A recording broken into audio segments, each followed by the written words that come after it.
दुसरा विषय अत्यंत महत्त्वाचा आहे। मेंढपाळ माझ्या तालुक्यामध्ये मोठ्या प्रमाणात आहेत, राज्यामध्ये पण आहेत।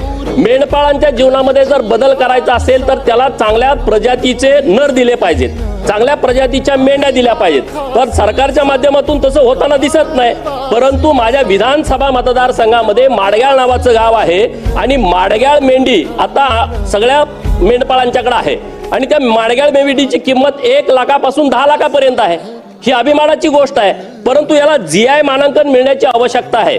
आणि म्हणून अध्यक्ष महोदय, पशुसंवर्धन बाब क्रमांक 44 पृष्ठ क्रमांक 31 मी पशुसंवर्धन खात्याला आपल्या माध्यमातून विनंती करतो की माडग्याळ मेंढीचं GI मानांकन मिळण्याच्या बाबतीमध्ये सरकारनं त्वरित पाऊल उचलावं आणि माडग्याळ या ठिकाणी माडग्याळ मेंढीच्या बाबतीमध्ये संशोधन करणं आणि पैदास केंद्र हे सरकारनं माडग्याळ तालुका जत मध्ये स्थापन करावं अशी मागणी आपल्या माध्यमातून मी